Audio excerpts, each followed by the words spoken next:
But the problem was they had no way of knowing that, because right before they pressurized the fuel cells, they turned the telemetry off. Now, this is something you never do in spaceflight. You never, ever turn off the radio. If you turn off the radio, you don't know what happened. If the telemetry had been running, they would have been able to tell the signatures of a chemical explosion, because it's a lot slower than the electrical transmissions that are taking place back there. If we would have been able to go, oh, this system went down, this system went down, this system went down, whoops, there goes communication. They literally would have been able to reconstruct the explosion of the spacecraft. But for some reason, they turned the telemetry, they turned the radio off. So nobody will ever really know what happened to Mars Observer. Now, we've heard a lot of stories, these are in the book also, about what may have happened. I just had a guy call me a couple days ago and tell me that he's got a friend who's a security guard at JPL who saw the images that they took. And what they wanted to do was take pictures of Cydonia without anybody looking over their shoulder so they could figure out what they would see when eventually they had to do it publicly. But we'll never know. After that, the focus changed for Richard to the moon. And the reasoning was, if somebody came and left ruins on Mars, they obviously would probably have gone to the moon and left them there as well. So a lot of you guys are familiar with this. This is some of the initial findings that they made. This is what he calls the shard on the moon. It's in the Sinus Medae region. This, by the way, is a little camera registration mark. It's not anything to do with the shard. But you can see that it's sticking up off the ground, casting a shadow on the lunar surface.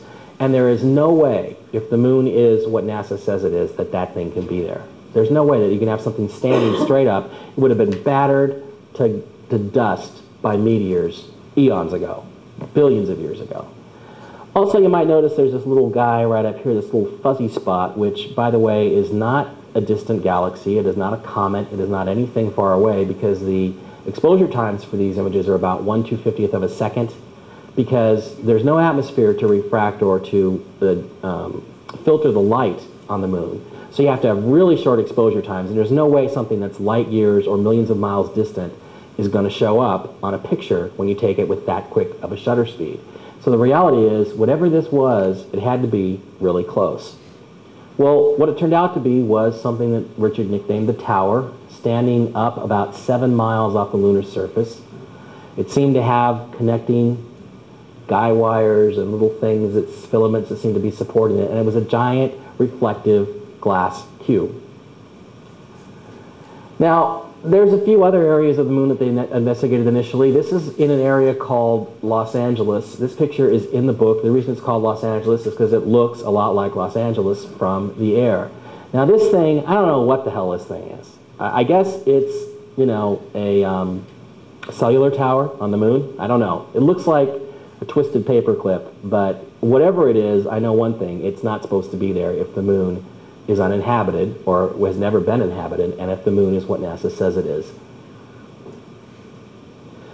Recently, we've had some new pictures that Steve Troy, one of our associates, has come up with that he's found. It's called the 4600 series, and these are new pictures of the same area of Los Angeles, of Sinus Medae. And as you can see from the images here, there's these really incredibly bright, highly reflective bits of something on the ground. And these, you can even see little sort of lines and edges, almost like there are little glass girders or something supporting this. And as we move in a little bit closer, again, you've got this highly reflective stuff, and you've got all this intervening junk. Okay, so this is part of what we think is a glass dome or a glass structure, a lattice structure on the moon. Now, the comparison I would make with this is the Fortress of Solitude from the Superman movies. So if you look at that, to me, I'm seeing sort of intersecting, transparent, highly reflective stuff on the lunar surface. And again, it can't reflect like this if the moon is nothing but dust and rocks. Well, a little later, Richard met Ken Johnson, my buddy. It was Ken that I actually met about 10 years ago. And Ken had been working at NASA back in the Apollo, the manager of the Fellow Lab at the Lunar Receiving Laboratory. And at the time, they had about 4 sets of handheld photography taken by the Apollo astronauts on the surface of the moon. Well, one day Ken's boss, I think it was Bud Lawaska was his name, and again, this is in the book, came along and said, well, Ken, you got 4 sets of these of this Apollo data, of these pictures. You need to destroy them. And Ken could not understand why you would want to destroy original prints, first-generation prints, of the record of man's only trip to the moon. Apollo 11, Apollo 12, 14, all the pictures the astronauts took were to be destroyed.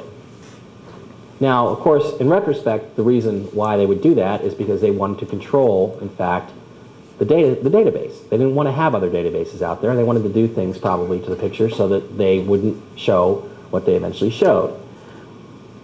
With Ken's images, we got more and more confirmation of this glass lattice structure on the moon. This is a picture taken from Apollo 14. And you guys have probably seen this before. If you're going to go to a close-up now of some really, really bizarre structure, you can see port beams, you can see this diagonal structure here, this glowing light. None of it should be here. The sky should be absolutely black on the picture of the moon, yet when you overexpose it, these are not scratches on the film or scratches on the negative. We've established that. In fact, later, Richard is going to show you real scratches and real cuts on film, and they do not look like this at all. Here's a close-up of the flare, again, because the sun is not in the right position to create a lens flare. Intricate right-angle structure in this stuff. Here's a close-up of the base, the diagonal structure, and the really neat thing is Apollo 14, 2 different photographic mediums. One is a movie film, and one is 16mm movie film, and one is handheld Hasselblad camera. You see the same diagonal structure from both landing sites. The landing sites were only about 112 miles apart. So over the horizon, you see this same diagonal structure in both data sets from 2 different landing sites. Now that is proof that this is something physical beyond the horizon past the landing sites. Okay, here's another image that's in the book, and this one, when Richard first showed me this, just absolutely amazed me. We've created a little false color on this one, but you can see, now let me explain something here. A lot of this stuff, it's not easy for everybody to do 3D projection in their head.